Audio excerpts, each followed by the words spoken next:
What's up, guys? Welcome back to my channel. Ben Samalek here. Just doing a video on we were programmed to be poor, and I'll show you how that works. All through our life, and I believe this could be by design. Of course, the institutions who are in charge, they want the masses to be thinking a certain way, investing a certain way to keep us, in the position that we're in. So the first mentality that we've been conditioned is to just spend more than we earn. And in this society with the consumerism always trying to make us buy, you see people in line on Black Friday out the door trying to get a new TV. You already got 5 TVs, get another TV just because it's on sale. Okay, so throw everything away that gets old and go buy new stuff all the time. Buy new toys. A lot of plastic stuff in our homes just sitting on the shelves taking up space. So that's number one, is just really kind of programming us to feel like we always need to go buy something new and spend more than you have. It's okay to buy things, but the problem is we always spend more than we make. So we're continually in debt, which of course, who does that make richer? Somebody else, right? They're collecting interest off our debts. Number two, if you spend more than you make, you have no money to invest in the future. So, and the people who do, the other thing we're programmed to believe is that we can get rich quick. So they want you investing in speculative things. They want you gambling in the stock market with no education. They want you, risking on things that, buying expensive real estate, education, or things that, without the capital, it's really just making somebody else rich. So that's the other thing, is we're being programmed to believe we can get rich quick, and that's the way to go. Now, you can get rich quick, but the statistics will probably prove that getting rich slower is a lot higher probability than getting rich quick. Just like in my last video, I showed people, who want to be professional athletes. There are some, but the majority, if you go to school, get a good education, then you can actually get a good job and make good money, right? But that's not going to make you rich. Getting you rich is going to be living below, not spending more than you make, and investing a portion of that into something that's going to get you rich in a slow way. That's what I truly believe. That's the best way for us to get there, the easiest way to get there, the easiest way. But it takes discipline and it takes time. Compound interest, Albert Einstein said, is the eighth wonder of the world. So that's what the rich people did. If you read the book, there's a good book, The Richest Man in Babylon. That book will help you see that is a blueprint to becoming rich. But it doesn't happen overnight. That's the problem. Most people don't have patience. They don't have the discipline. So and then when you do, here's the other last thing we were programmed to believe, is that you should put your money in a 401k, have some financial planner manage your money, and they're going to put you in mutual funds. They love mutual funds. So prove me wrong. If you're with a financial planner, they're going to tell you go into mutual funds. Those are the most fee. They're going to make the most commissions. That's why they love mutual funds, and the institutions love to put your money in a mutual fund. So that's what these guys are pretty much taught. They're taught how to just put the money in this. They don't really know what's the best investments out there. They're just told by the institutions they work for, put people's money in this, and that's what they convince you to put your money in. So that to me also is the masses are investing their money in one thing when the rich people are investing their money in another thing. Now, rich people, because they have a lot more capital, they have a lot more opportunities. The more money you have, the easier it is to continue to grow wealth. There's more opportunities. But if you want to start and you're just starting out, and you don't want to be like the masses, then you want to, number one, spend less than you make, so that you can, number two, invest it in something that's going to get you rich slow rather than trying to get rich quick. Don't blow your money. Don't lose your money. Don't risk your money. Don't gamble your money. The little bit you have, you need to put it in something that's going to grow and get you rich in the long run. And you want to consistently continue to put into that as long as you can, as early as you can, and then that will then result in you retiring earlier and retiring better.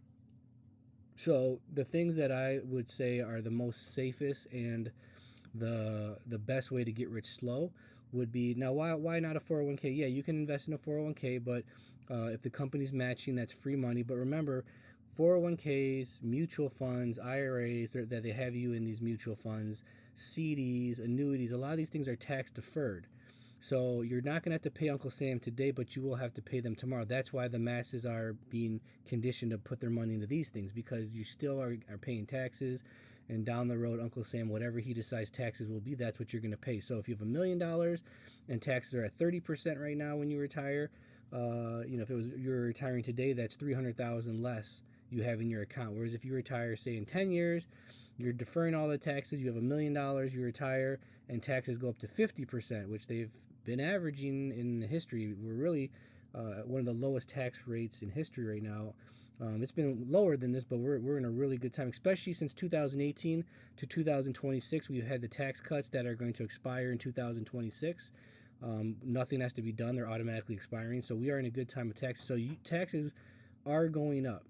So you can defer them, and in that sense, you don't know what the devil today, we know what he is. We don't know who the devil is going to be tomorrow. But the masses are going to meet him down the road because that's what you've been conditioned to put your money in. The stock market, 401ks, IRAs, mutual funds, your mutual funds are in your IRAs. All these things, most of these things are connected to the stock market, and you can lose big. Variable annuities, so things like these, you can lose money. So these to me are not, you can get rich a little faster with those, but you can also get poor pretty quick.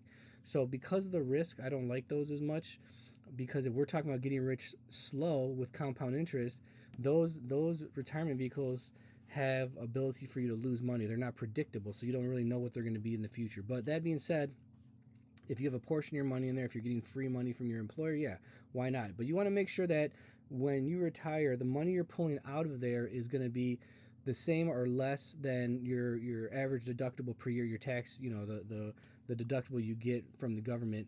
So you can not have to pay taxes on that then. So you can take a portion out as long as it's your standard deduction equal to, you don't pay taxes on that. So that could be in the 0% tax bracket. Because getting rich is one thing too, but how much can you keep of that money? So a lot of these people are getting rich slow. They're on the right path. They're on the right mindset, but they're in the wrong products. They're in the wrong retirement vehicles because you don't know what taxes you're going to pay. So keeping your money is also part of retiring the best you can. Then the ones that I like, the two best, number one is Roth IRA, because the Roth IRA, it's growing tax deferred, and then it's tax free when you pull it out. So you do put tax dollars in there, which is fine, because we are, like I said, we know the taxes today what they are. We don't know what they are tomorrow. So you're able to grow that tax free, and you can pull it out tax free in retirement. So you'll be in the 0% tax bracket, which most of the rich people, the smart people, that's what they're doing. They are trying to live. I think 80% of the Forbes Fortune 500 CEOs, they said, are in the last thing, which I'm going to tell you, is a lirp, a life insurance retirement product, right? An IUL or something like in that sense. An IUL, this is something that is tax deferred as well, and also tax free when you pull it out. It's connected to the markets, so you can participate in the gains. So there's really good opportunities and gains in those, but they are also, you're capped at your gains so that you can take away the risk. You can't lose money. So you're either staying the same or you're going up. So I love that. And the difference with a Roth and an IUL, there are limitations. The government, they don't like to give you, when they give you a good thing, they only want to give you so much of it. So they limit you on the Roth IRA. That's why a lot of these Fortune 500 guys, they make so much money, they can't even get a Roth IRA. You only can make so much money. So a lot of them are putting money in dumping them in these the IUL. Some of these famous musicians, famous singers you'll see on YouTube, that a lot of these guys have found out the secret of these IULs, that you can dump as much as you want into these. And like some of the ones we work with, you get guaranteed lifetime income, and they never expire, they never run out, and you leave a legacy to your kids. So that's why these guys are doing it. They're if they die today, their family gets the death benefit. If they live, they get guaranteed income, tax free, and then when they die, which we all will, they leave a legacy to their kids, and then they could teach their kids then to use that to start over with their own IUL and continue. Now, can things change in the future? The tax standards and codes, because a lot of people are finding out about the IULs, they might start to attack them. But in history, they've tried it and many times failed. And if they did, people who had them were grandfathered in. So if you get in, then most likely you'll be protected with all the other rich people that are using these. So we were programmed to be poor. Now, hopefully this video helped you guys get a new perspective, give you something to think about. Hopefully you liked the video. Hopefully it helped. And, tune in next time. Ben Sam here. See you later. Bye.